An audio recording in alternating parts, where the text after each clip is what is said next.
Welcome to Techstination, your destination for gadgets and gear. Here's Fred Fishkin.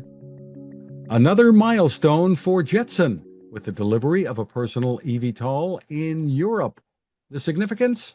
Well, with us from Jetson is CEO Stephan D'haene. Hi, Stephan. Hi, Fred. Good morning.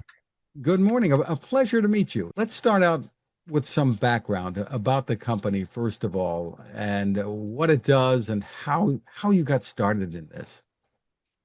Yeah, the company Jetson was founded in 2017, and it all started with a phenomenal idea created by the founder and CTO Tomasz Patan.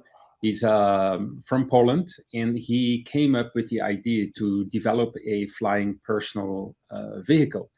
And from that point, there were multiple partners, and the company grew and eventually moved to Tuscany, Italy, where we're having this call right now, where we acquired a private airfield, and that was the perfect test bed to further develop this personal ultralight vehicle. Because very early on, it was clear that the US had a specific ruling that would exempt users of such a vehicle from the need to have a pilot certificate or license or a registration, which makes the market very accessible. And there's a lot of people that have, since their childhood, the dream of flight. And today, with today's technology, flight has never been more accessible and easy to perform. And the whole idea of the company is really to change the way we travel. And the Jetson One is our first product, and it's really your individual flying vehicle. Well, you've had, I know the first delivery was last year, correct? That's correct. Our first client was Palmer Luckey. So Palmer, who's a very strong innovator himself, he spotted the project very early on, and already in 2020 he placed an order. So he was really the first. And when the product was matured and tested in depth, and we were ready to deliver, of course he was the first person to get one, and he loves it. And just recently, the first delivery of the Jetson One in Europe? Yes, so Europe does not have this, I wouldn't say liberal rulemaking like in the US, because I think the US is doing the right thing. And Europe might sometimes be overcomplicated, but Europe does not have a framework that allows this type of vehicles to fly legally. So we as a company have been working more than three and a half years with the Italian authorities to look for solutions. And we built a long-term relationship and gave them full access to our development and our findings and all the data we collected, to the point where they came and they understood that we were very professional and that safety was our main concern in every design decision.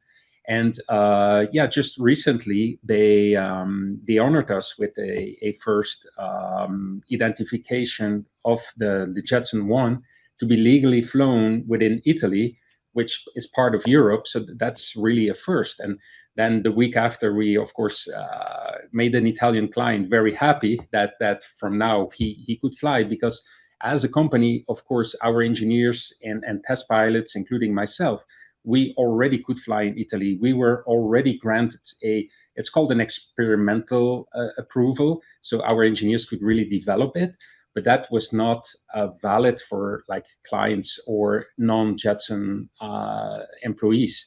So this milestone for us really unlocks Italy, and with Italy will also the rest of Europe follow. Very interesting. Now, you don't need in the US here a pilot's license. Is that correct? Yes, that's correct. I think the right name is pilot certificate, it's called, I believe. But yes, no, we are exempted from that. And that's mainly because the vehicle needs to be lighter than 253 pounds. Now, you can imagine how challenging it is, and that's including batteries. So just imagine you're making a personal aircraft, and it has to be less than 253 pounds, including batteries. And we all know from the EV of the cars that batteries add a lot to the weight of a car, and it's not different with us. So we had to be very, very innovative with the solutions. Basically, every gram or ounce really, really matters to achieve that goal. And of course, we use very advanced battery technology that are batteries that are lightweight and very powerful. But what does that mean as far as the range is concerned? Yeah, right now today so the range depends on the pilot weight. So the heavier you are, the of course the more the vehicle need to work. But typically we see a range between 10 and 12 miles today that you can cover, and we see flights up to 20 minutes of people. So there are restrictions as well as to where you can fly it, I assume? Yeah, absolutely. So you need to fly in, it's called Class G, Class Golf airspace. That's basically, you can't really fly in controlled airspace or near airports, etc. But you also cannot overfly population or housing, etc. So congested areas are also excluded. So basically, it's more flying over the open fields. You have to compare it like people that fly these powered paragliders or hang gliders, that type of aircraft. The same kind of rules apply. Tell us about the cockpit experience here for the tech and gadget enthusiasts who are watching or listening. Yeah, How do you control it? no, we have a single joystick on the right side. It's a 4-axis, so it goes as simple as moving the stick forward, and the Jetson will fly forward, backwards the same. You push to the left, and it will lateral move to the left, and then you also can twist with your wrist the joystick, and that creates the yaw, so you can point the nose exactly where you want. And the experience, I still remember 2.5 years ago when I took my first flight myself, and I was hanging there in the air, and I fly airplanes, helicopters, seaplanes, etc. And but never flown a vehicle as the Jetson, because Jetson is unique in that point. And I was hanging there in the sky, and I remember normally with a plane, helicopter, I really need to fight with the controls to keep everything stable, etc. But at the Jetson, it's so fluent and so easy to control, and I was hanging there, and I just felt, yeah, Luke Skywalker. It was surreal. It was everything that was not linked to my previous aviation experiences. It's really so easy, and just I'm just back from California, where I invited my grown-up kids, adult kids, and I teach them to fly the Jetson, and it took me half an hour, and I saw my kids zooming around, in the Central Coast hills. It was, yeah, unbelievable. Now, these are on the market now, even though you've got a pretty long backlog from what I understand. Fred, it keeps growing every day. We're today at 684 back orders. So we're working very, very hard in ramping up production without compromising, of course, safety and quality. But yes, we are about 3.5 years out on the orders. And a bit about the pricing. Tell us how that works. Yeah, so the Jetson comes complete. That means the vehicle, but also the batteries, the battery chargers, everything you need to operate the vehicle. And today the pricing is $148,000. That's gone up a little bit in the last Yes, little while. it did, but we also included many more, let's say, accessories and like upgraded motors, more powerful batteries that last longer, etc. Now, you just mentioned you have your kids riding in this, so obviously they're grown, but a lot of faith in this. Tell us about safety, the redundancy in this. And I think there's even an emergency parachute. Yeah, that's absolutely correct. So, yeah, as you said, as an active flyer myself, safety is just the main priority. So we have the redundancy. You're absolutely right. So every propeller has another propeller that they work together. But in case one propeller would fail or stop working, the other one is powerful enough to continue the flight in a safe way. We also use very high-end and often military-grade components when we talk about electric motor controllers, because we don't want to compromise on safety, and we rather pay premium for high-end components. And ultimately, we put a lot of test flights and calibrating how the vehicle reacts to the pilot, the joystick inputs, to make everything smooth and not aggressive and very controllable. But we also have, for example, different maximum speeds depending your height. If you fly closer to the ground, you cannot accelerate to the maximum legal speed of 63 miles an hour. So one of the regulations also for this type of vehicles, they cannot fly faster than 63 miles an hour. But we completely voluntarily decided that when you're closer to the ground, you should not be able to fly that fast. So we reduced that speed like almost by half.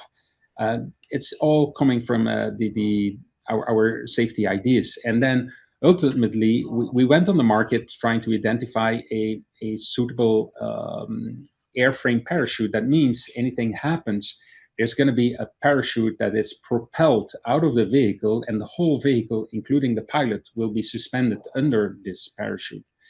And we really struggled to find like the one that we thought would be perfect. So ultimately, we developed our own parachute, and we're very happy with that. It's performing exceptionally well. And you recently announced something called the Jetson Air Games. Tell us about that. It's a concept, I guess. Tell us about that. Yeah, well, it goes a little bit further than a concept. So as we know, so one of the things is, yes, we have due to battery technology, a limited flight time up to 20 minutes. But let's not forget that the batteries are removable. So actually, when you land, you take them out, you snap a new set, and you take off again. And for that application, like racing is perfect, because after one race, you can land, change out batteries, and you can take your revenge. Let's call it that way. And as the Jetson One is very maneuverable, we were also looking how can we get the most fun out of this. And of course, you can zoom around like Luke Skywalker, which is super great. But then also, if you can fly together with friends, then you want to create like a concept, like a framework, how that could look like. And that's how we came up with the Jetson Air Games. And of course, we want later this year, we will organize one, I believe will be in Florida. It's not firm yet, but it's definitely something we want to keep going. So that's going to be an event or a series of events. Ultimately it should be a series of events, but it's like right now, because you cannot rent a Jetson One, so it's limited to the owners community only for the moment. But we'll see how that evolves. But right now our focus is really on the production and delivery. And with that, we also provide the training. So we never deliver a unit without, under our supervision, train the client, because we care about his safety, and we want to be sure he fully understands and masters the vehicle before he can take it home. Now, is this something that people would store in a garage at home and then tow to a place where they can fly? Is that how it works? Yeah, we had the privilege to visit some of our clients at home, and exactly, it's really funny. You have the Jetson, and then next to them they have sometimes some exotic cars in that same like 3-car garage, and just the Jetson obtained a full-size spot in that garage. People store them at home, so you don't have this airport like hangar fees, etc. And some people put it in the back of their pickup bed, anything 5.5 to 6 feet beds, it easily fits in. Other people use like Sprinter vans, that type, to move them around. and other people just have property that exceeds even the 10-mile range, let's say, at least from a perimeter perspective, and they just fly home. That's awesome. How long does it take to charge your battery? The charging time is 1.5 hours if you have 240 volts available. If it's 110, it's twice that time. But you can charge it from normal household plugs. Is there also like an EV, an electric vehicle kind of port on it that you're using for charging? No, we don't, because our system is really low voltage. The EVs are high voltage. We really wanted to be able that people can charge it at home, like even a kitchen plug will work for it. Yes. Terrific. What's your vision for this whole category now? Now we know there are other companies looking to build air taxis and different vehicles coming along in the eVTOL space. So tell us what your vision is for Jetson. Yeah, for Jetson, as we said, we want to change the way we travel. We really want to be able to move in the third dimension. I think we all dream of that since a century, at least. Everybody talked about the flying cars. They're still not there. We believe the Jetson One is the closest thing right now available on the market, because there's a lot of concepts and prototypes, but there's a huge difference between having a concept or a prototype flying, or even two prototypes, than being in serial production and delivering to clients, and also seeing them flying them and understanding that the product is really working as intended.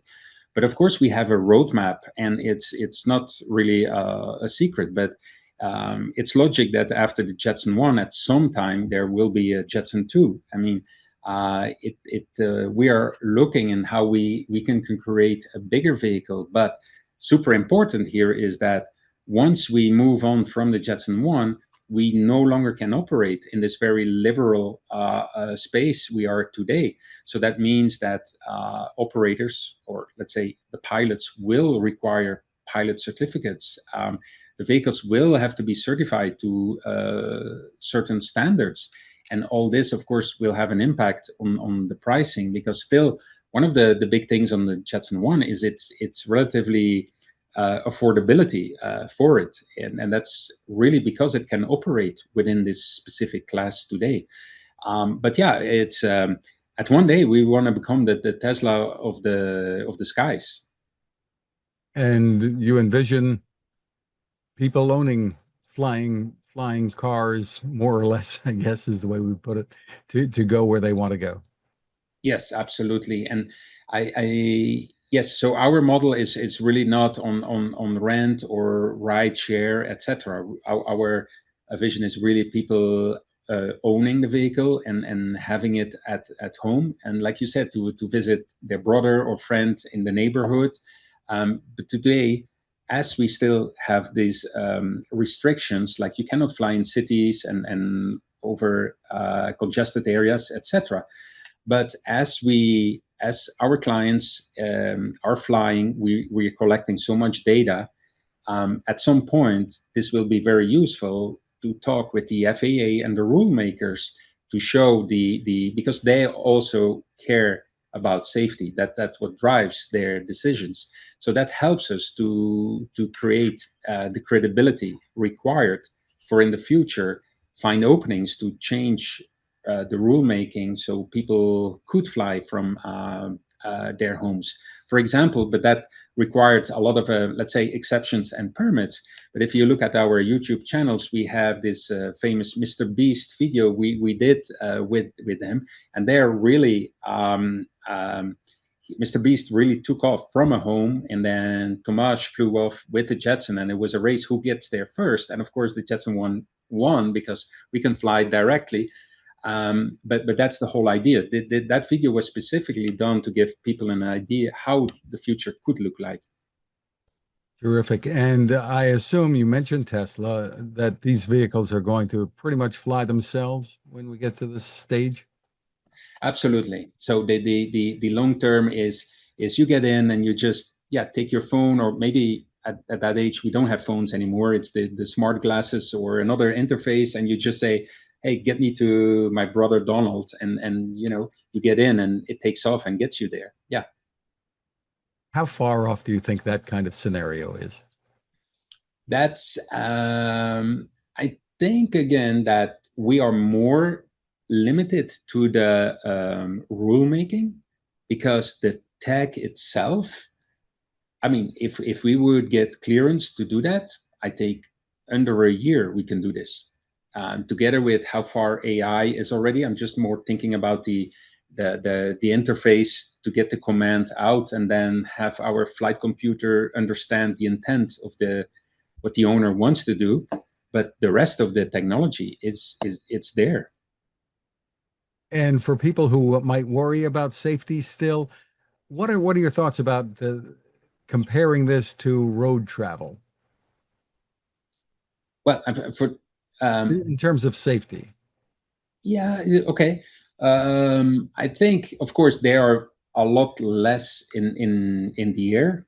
I mean, very small volume. So the risk of collision, etc., is, I believe, for Jetson One much lower. However, you're still in the air, so there's still something called gravity, and then the safety depends. How strong is your redundancy of your architecture of your vehicle?